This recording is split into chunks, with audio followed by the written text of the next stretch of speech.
lucu kalau dari YouTuber Wahabi ini mengatakan rokok itu haram. Jadi kalau mengatakan rokok itu adalah haram, maka haram bagi orang yang mengharamkan rokok untuk berjalan ada di jalan tol. Berjalan ada di jalan yang dibangun oleh pemerintah daerah, pemerintah pusat.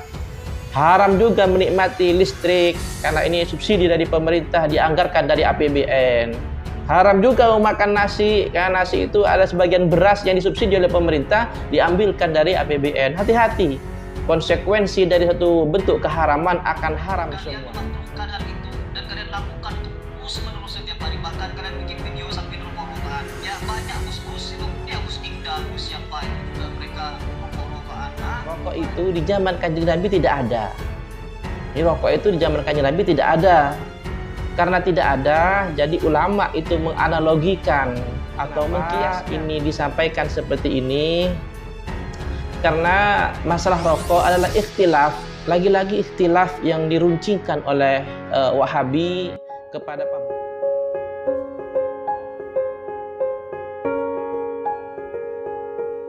Assalamualaikum warahmatullahi taala wabarakatuh. Alhamdulillahi rabbil alamin. Allahumma salli wa sallim wa barik ala sayyidil mursalin wa ala alihi wa sahbihi ajmain, amma ba'd. Lil hadirin wal hadirat, mustami'in mustami'at, an-nahdin wan nahdiyat wal bahawiyina wal wahabiyat rahimakumullah alaikum. Nah, pada pertemuan kali ini sengaja kami mengangkat tema kaitannya dengan rokok. Karena di depan di video tadi ada sebagian dari YouTuber yang berfaham Wahabi, Salafi Wahabi, yang mohon maaf ini tidak bisa berbicara berkaitan dengan rokok. Dia YouTuber dari Wahabi tersebut mengatakan bahwasanya rokok itu adalah haram, seperti itu. Rokok itu adalah haram, makruh bitahrim. Ada yang mengatakan makruh dengan keharamannya. Apalagi sempat menyinggung para dai-dai dari Nahdlatul Ulama seperti halnya Gus Iqdal dan yang sebagainya. Masa ngajar sambil rokok-rokokan, masa berbicara rokokan. Nah, ini ada suatu kebodohan, yang mohon maaf, kebodohan yang dipertontonkan di depan umum. Sebelum akan kami sampaikan dalil-dalil kaitannya dengan rokok, perlu kita pahami bahwasanya perbedaan ikhtilaf seperti ini yang menyebabkan perpecahan di kalangan para umat. Kenapa ini disampaikan seperti ini? Karena masalah rokok adalah ikhtilaf, lagi-lagi ikhtilaf yang diruncingkan oleh Wahabi kepada publik. Rokok itu di zaman Kanjeng Nabi tidak ada. Ini rokok itu di zaman Kanjeng Nabi tidak ada. Karena tidak ada, jadi ulama itu menganalogikan atau mengkiaskan dengan apa yang sekiranya sifat-sifatnya sama dengan rokok. Akhirnya ulama berbeda pendapat. Ada yang mengatakan itu wajib, ada loh ya, dari madhab al-Imam Maliki, Syekh Al-Makhluf, itu pernah saya mendengar, itu mewajibkan. Nanti akan ada keterangannya di belakang dari beberapa kitab, yakni dari Bughyatul Murtasyidin dan juga ada dari Profesor Dr. Wahbah Suhaili, Fiqhul Islami wa Adillatuhu. Nanti juga ada banyak, cuman akan kami rangkum, akan kami ambil sedikit-sedikit saja agar video ini menjadi padat. Kembali kepada rokok, ada yang mewajibkan, ada juga yang membolehkan.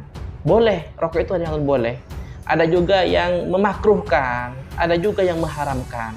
Nah, kalau yang lucu, kalau dari YouTuber Wahabi ini mengatakan rokok itu haram, ini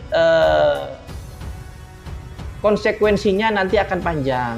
Karena kullu syai'in nabata minal harami haramun. Setiap sesuatu yang tumbuh dari perkara yang haram, maka haram juga nanti pada akhirnya. Hati-hati bicara. Hati-hati bicara. Sesuatu yang keluar dari perkara yang haram, maka akan menjadi haram. Rokok itu kalau menurut sepengetahuan kita adalah penyumbang APBN terbesar. Ya mungkin salah satu dari yang besar mungkin seperti itu sudah. Karena nilainya fantastis, 174 triliun bea cukainya rokok itu. Nah, oleh pemerintah itu dibangunkan jalan, dibangunkan itu sarana umum, tol, rumah sakit dan sebagainya. Kepada sekolah-sekolah dan sebagainya. Jadi kalau mengatakan rokok itu adalah haram, maka haram bagi orang yang mengharamkan rokok untuk berjalan ada di jalan tol. Berjalan ada di jalan yang dibangun oleh pemerintah daerah, pemerintah pusat. Haram juga menikmati listrik, karena ini subsidi dari pemerintah dianggarkan dari APBN. Haram juga memakan nasi, karena nasi itu ada sebagian beras yang disubsidi oleh pemerintah diambilkan dari APBN. Hati-hati, konsekuensi dari satu bentuk keharaman akan haram semuanya.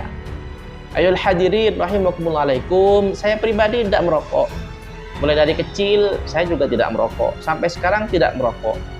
Tapi saya menghormati hukum, karena hukum memang ada yang mengatakan boleh, ada yang mengatakan itu haram, ada yang mengatakan makruh, bahkan ada yang mewajibkan.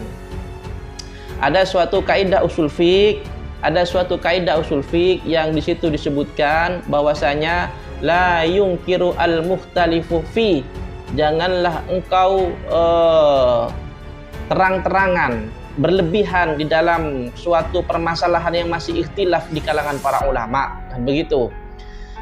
Walakin atwa innama yungkiru al-mujma' alaih, bahwasanya yang wajib diingkari secara besar-besaran apabila hal tersebut itu sudah kemufakatan para ulama. Perbedaan di kalangan ulama yang memang dari dahulu Wahabi memang tidak bisa menerima perbedaan, hanya menonjolkan apa pendapatnya itu sendiri. Wal iyadzubillah. Al-hadirin rahimakumullah, banyak dari 4 madhab saja ada ulama-ulama Hambali, ada ulama-ulama dari Hanafi, yakni Al-Imam Ibnu Abidin. Al-Imam Ibnu Abidin yang bermadhab Hanafi ini menyatakan boleh. Ada lagi yang mengatakan Syekh Abdul Ghani An-Nabrusi bermadhab Hanafi, bahkan ini dikatakan sebagai walinya, salah satu min aulia illahi ta'ala. Beliau membolehkan. Yang mengharamkan juga ada, yang memakruhkan itu juga ada. Ini yang harus dititik beratkan kepada permasalahan ini. Lagi-lagi rokok itu masalah klasikal, itu masalah lama sudah, selesai dulu sudah. Dalam Ahlus Sunnah wal Jamaah Nahdiyah, ulama NU itu ada tuh ulama insya Allah dari Kediri itu kalau tidak salah, Syekh Ihsan Ad-Jampesi itu mengarang suatu kitab fil mandhumati fi syarbi qahwah wad dukhan. Itu sudah ada bawahnya, itu sudah ada itu. Saya punya kitabnya tapi tidak saya bahas pada pertemuan kali ini, cuman akan saya sertakan dalil-dalil yang menyatakan tentang kebolehan rokok, keharaman rokok, kewajiban rokok. Itu tergantung dari ilatnya atau dari musabbabnya, mungkin seperti itu, dari ilatnya apa yang menjadi ilat. Jadi kalau seandainya menjadi ilatnya itu karena dia merokok, karena dia sakit, maka haram. Bahkan kalau dia tidak merokok, dia akan menjadi sakit, maka akan wajib, seperti itu. Kalau merokok biasa saja, tidak merokok tidak apa-apa, ya itu bahkan akan menjadi hal yang boleh. Jadi kalau ada mudarat tapi sedikit, mungkin itu nanti akan makruh. Al-hadirin rahimakumullah, akan kami bacakan dalil kaitannya dengan rokok. Dan kepada YouTuber ini, mari kita sama-sama belajar menerima perbedaan yang ada di kalangan masyarakat, khususnya perbedaan fatwa-fatwa yang di dalam istinbatil ahkam, di dalam mengambil hukum dari Al-Quran dan hadis, karena memang kita tidak hidup zaman Rasulullah. Kalau kita hidup zaman Rasulullah, mungkin kita akan bertanya langsung kepada Kanjeng Nabi.